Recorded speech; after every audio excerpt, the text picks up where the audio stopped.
Hola, buenos días. Soy Pilar García, coach de adolescentes y familias. En este vídeo vamos a tratar cómo conseguir que nuestro hijo sea una persona educada. ¿Qué es una persona educada? Obviamente aquella persona que sabe reaccionar de la forma adecuada en cada situación. Por tanto, deberemos partir de qué significa educar. Educar es acompañar a nuestro hijo, aportándole la formación, información que necesita para convertirse en un adulto responsable y, sobre todo, autónomo. Esta autonomía le permitirá ser feliz, no ser manipulado por nadie y tomar sus propias decisiones de acuerdo a sus capacidades, a sus necesidades. Bien, obviamente educar no es algo que pueda delegarse en un buen colegio, en unas buenas relaciones o en un buen cuidador. Es una tarea exclusivamente dedicada o exclusivamente apta para los padres. Bien, ¿cómo podemos realizar esa función? Pues básicamente corrigiendo lo que se hace mal sin matar lo que de bueno hay en nuestro hijo. Para eso debemos tener en cuenta respetar siempre su autoestima. Si nosotros atacamos su autoestima con frases como es que eres desordenado, es que eres muy nervioso, es que tu hermano es mejor que tú, es que yo a tu edad, si atacamos su autoestima de esa forma, lo único que conseguiremos es que nuestro hijo no tenga el motor para crecer, para desarrollarse, que en último término es nuestra obligación, ayudarle a que se desarrolle. ¿Por qué? Porque si nosotros, sus progenitores, sus referentes máximos, incluso en la adolescencia en la que empieza a tener otros referentes, seguimos siendo sus máximos referentes, no confiamos en él o en ella, no creemos en él o en ella, ellos no lo harán. Con lo cual no se moverán, no crecerán, no se producirá el desarrollo que tiene que producirse para llegar a la edad adulta de una forma adecuada. ¿Por qué es importante trabajar entonces ese desarrollo sin atacar la autoestima? Porque el desarrollo de la inteligencia emocional condiciona el desarrollo en general del ser humano. De hecho, un ser humano que ha nacido con un excelente, un increíble coeficiente intelectual, si su desarrollo emocional no es bueno, de alguna forma frenará ese desarrollo intelectual, frenará toda oportunidad. De hecho, en la mayoría de los casos, las personas que acaban siendo los directores en empresas, en instituciones, en gobiernos, son personas con un coeficiente intelectual razonable. Sin embargo, lo que les distingue de los demás es un coeficiente emocional elevado. ¿Cómo desarrollar el coeficiente emocional de nuestro hijo? Pues básicamente te lo planteo en 5 pasos. El primer paso sería conocerse, que él a sí mismo se conozca, tú le conozcas y lo aceptes tal y como es. Valorar, analizar sus fortalezas, sus debilidades. ¿Por qué? Porque sus debilidades se pueden convertir en oportunidades y porque sus fortalezas serán las herramientas que le permitirán obtener el éxito. Una vez nos hemos conocido, conocemos a nuestro hijo y nuestro hijo se conoce a sí mismo, pasaremos al segundo paso, que es la gestión de este conocimiento. ¿Por qué? Porque este conocimiento es en función de nuestras emociones. ¿Por qué me enfado? ¿Cuándo me pongo contento? ¿Qué es lo que me impulsa a moverme? Entonces, si yo sé todo esto en el primer paso, en el segundo sabré gestionarlo. Porque sabré que cuando me voy a encontrar en una situación y alguien me va a decir esto que ya sé que me molesta, rápidamente haré que entre la razón y evitaré que mi reacción sea emocionalmente pura y por tanto equivocada, puesto que lo que conseguiré no es exactamente lo que estoy buscando. Sin embargo, si entra la razón, yo sabré pensar, no voy a hacer esto que estoy habituado a hacer porque me conviene hacer otra cosa. Esta es la gestión de emociones. Y nuestro hijo debe aprender a gestionar sus emociones para no equivocarse en sus decisiones ni en sus reacciones. En tercer lugar, una vez yo me conozco, mi hijo se conoce, se valora, yo lo valoro, él siente que yo lo valoro, que yo lo aprecio, que yo lo considero una persona apta, y él se considerará entonces una persona apta. Se motivará para ponerse objetivos. Sabrá que puede aprobar cualquier examen que se plantee. Sabrá que puede dedicarse en un futuro a aquello que elija y por lo que vaya preparándose. Esta motivación, de hecho, esta automotivación, esta capacidad, de hecho, es uno de los criterios que se valora a la hora de determinar si un adolescente tiene una adolescencia más o menos normal, sana, prospera o evoluciona adecuadamente o no. Un adolescente que no tiene objetivos, que no tiene ilusiones, aunque el que las tenga las cambia habitualmente, es un adolescente que no está creciendo, que no está desarrollando, es una señal de alarma. Bien, en cuarto lugar, fundamental, debemos ayudarle a ponerse en el lugar del otro, a desarrollar su empatía. ¿Por qué? Porque si no, no alcanzará el quinto paso y definitivo. El quinto paso es las habilidades sociales. Mi hijo no conseguirá nada por sí mismo.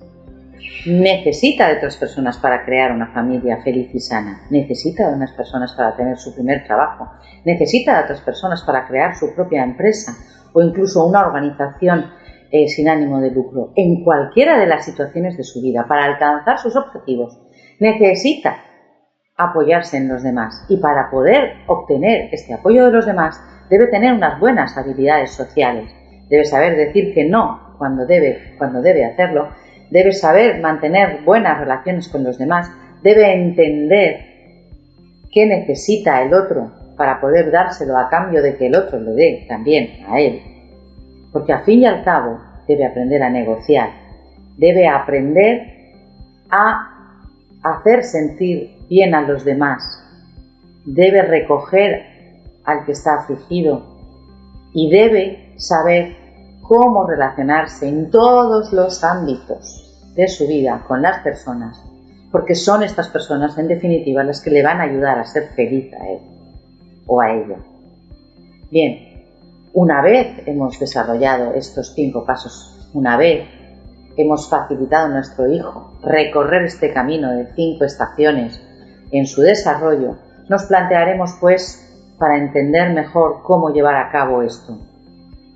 Hasta ahora se trabajan o se llevan a cabo 4 tipos de educación. La autoritaria. Nosotros hemos vivido en nuestras propias carnes, hemos conocido muchos padres autoritarios. Los padres autoritarios solo marcan límites, solo crean límites al desarrollo de su hijo y le hacen creer que no está capacitado.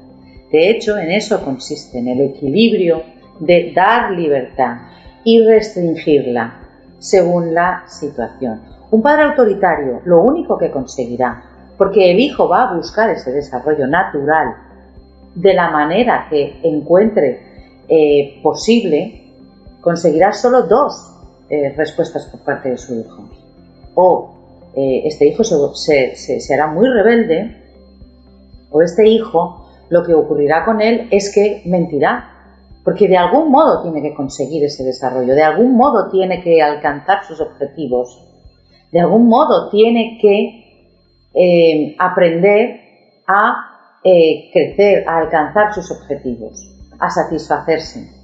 Y a través de la relación familiar es cómo lo hace. Si nosotros le enseñamos que solo va a encontrar límites, aprenderá que la vida funciona, que alcanzar los objetivos, que crecer es mentir o rebelarse. Por contra, y también conocemos ese tipo de padres, los permisivos. Lo único que quiero es que mi hijo sea feliz y yo soy la última persona que le hará sufrir o que impedirá o le creará un momento de tristeza. Lo que estamos criando es tiranos. Puesto que nuestro hijo, como estamos diciendo, aprende a relacionarse con el mundo de acuerdo a la relación que tiene con nosotros. Si nosotros no le ponemos ningún límite y damos por hecho que él está capacitado para tomar sus propias decisiones, estamos convirtiendo o estamos creando un tirano.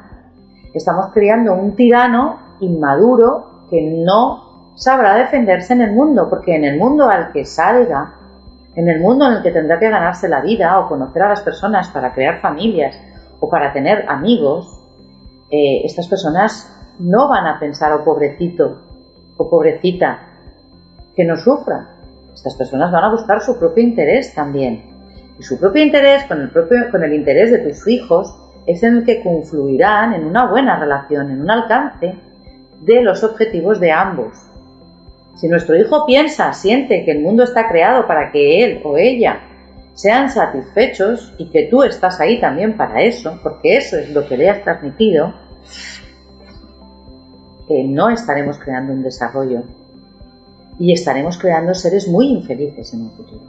Por otro lado, hay un tercer tipo de educación, el que nosotros recibimos en generaciones anteriores masivamente, que era el pasivo-agresivo. Este es aquel que dice, si una persona está diciendo algo que te molesta, que te ataca o con el que no estás de acuerdo, mantente en silencio, es lo más educado. ¿Por qué? Pues porque no es conveniente entrar en conflictos. Sin embargo, esto, a lo que lleva, o lo que traduce es que a mí no me interesa para nada tu punto de vista, puesto que no estoy de acuerdo con él, pero ni siquiera te lo voy a comentar, y desde luego no defiendo mi propio punto de vista, con lo cual ni aprendo a argumentar, ni aprendo a razonar, ni aprendo a defender mis intereses. ¿Qué ocurre? Pues que al final ni se desarrolla el individuo, ni su autoestima está en buen estado. Por lo tanto, ¿cuál es, en principio, la mejor forma de educar de forma general? Porque en ocasiones no podremos ser absolutamente estrictos y a veces tendremos que ser un poquito autoritarios y a veces, muy pocas veces, tendremos que ser un poquito permisivos. Pero en general, y en ocasiones también deberemos enseñar a nuestro hijo que frente a su jefe no puede ser absolutamente asertivo, que es al punto en el que vamos. Frente a su jefe a veces tendrá que bajar la cabeza y decir, esta opinión me la voy a guardar, porque ahora mismo no me conviene expresar mi opinión. Pero en general, en la vida, nuestro hijo debe aprender a ser asertivo, a expresar su opinión de una forma argumentada, racional, a veces pasional, pero sobre todo coherente, de acuerdo a lo que sentimos, a nuestros valores, respetando, sin ofender, los valores ajenos, la opinión ajena, escuchar lo que el otro está diciendo, porque quizás nos demos cuenta que lo que el otro está diciendo nos interesa para ampliar ese abanico. ¿Para qué? Porque nosotros hemos aprendido lo que sabemos de acuerdo a nuestras experiencias y a nuestra genética. Pero si el otro nos ofrece otro punto de vista, este punto de vista nos puede ser útil para unas nuevas circunstancias en las que nuestros aprendizajes ya no son válidos. Contra más puntos de vista tengamos, contra más puntos de vista tenga nuestro hijo, mejores decisiones tomará. Cuanto más abierta sea su mente y más alternativas de solución vea a un problema, mayor facilidad tendrá para tomar la decisión correcta. Bien, esta forma de expresión asertiva, estas relaciones asertivas, se traducen en una educación democrática. ¿Cómo funciona esta educación democrática? En la educación democrática, obviamente, no hay que perder de vista que los padres en la pirámide están arriba. Es decir, las decisiones definitivamente las toman los padres. Y los padres son los que, de alguna forma, ponen límites al comportamiento de los hijos. ¿Por qué esto es así? Bueno, pues porque los padres son, en teoría, los seres más preparados, más desarrollados, más maduros de ese sistema familiar.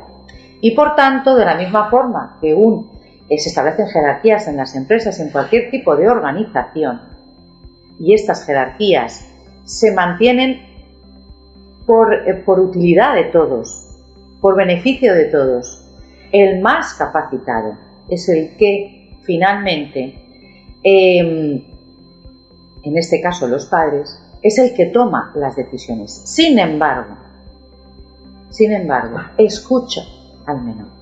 ¿Por qué toma las decisiones? ¿En base a qué criterio? Las decisiones las toma en base al criterio de madurez del hijo. ¿Cuál es mi función como padre? Mi función como padre es que mi hijo vaya creciendo. Mi hijo no crecerá si no tiene oportunidad de enfrentarse en solitario a determinadas situaciones.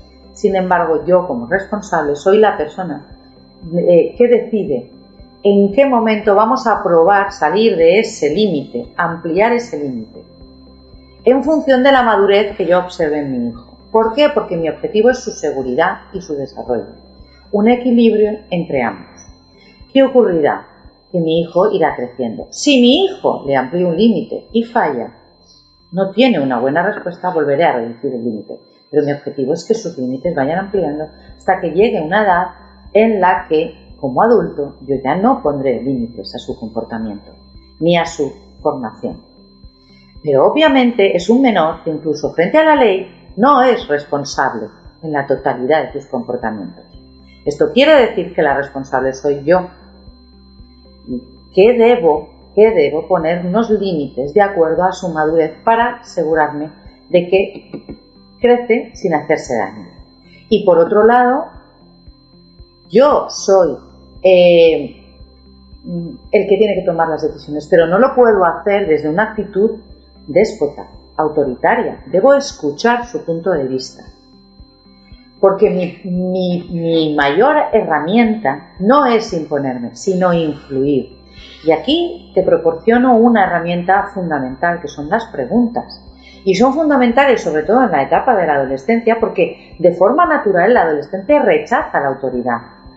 Porque es la única forma que tiene de crecer, despegarse incluso emocionalmente de aquellas personas que hasta ahora han marcado su desarrollo para encontrar su propio camino.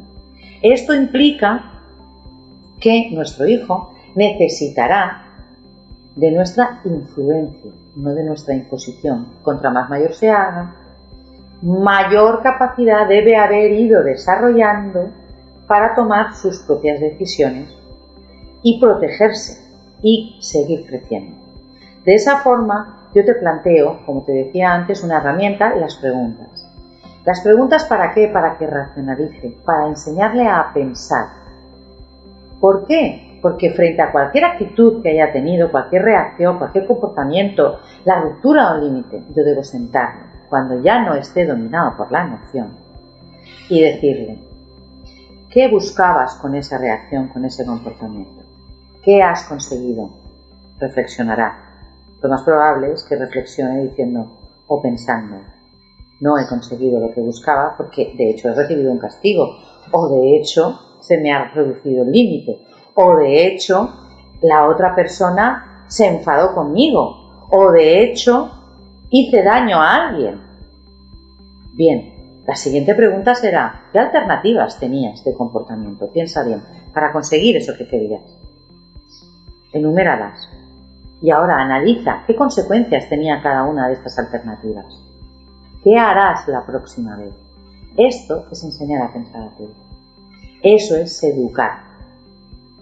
Y, lógicamente, esto lo que conlleva es que cada familia tendrá su propia forma de educar. No valdrán cuestiones como es que yo a tu edad, porque el mundo en el que tú fuiste adolescente no es el mundo en el que es adolescente tu hijo. Luego, esas pautas de educación que tuvieron tus padres para contigo y que a ti te parecen óptimas, no lo son actualmente.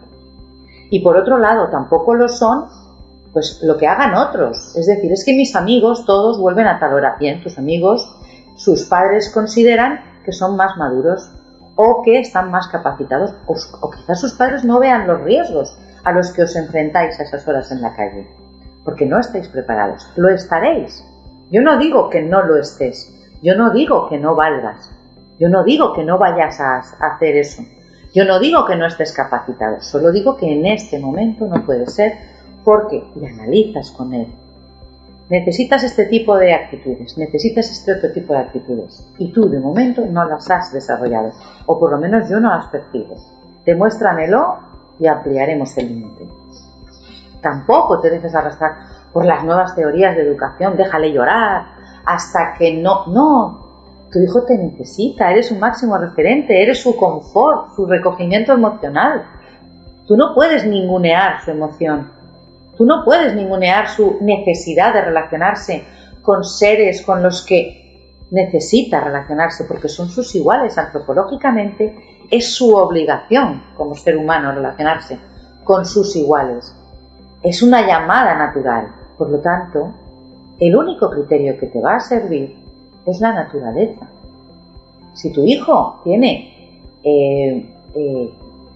intenciones que son propias de su edad, no lo castigues por eso, es su naturaleza. Cuando tengas alguna duda con respecto a qué decisiones tomar, piensa, ¿qué marca la naturaleza al respecto? Y no te equivocarás. Bien, espero haberte sido útil y, en fin, saludos.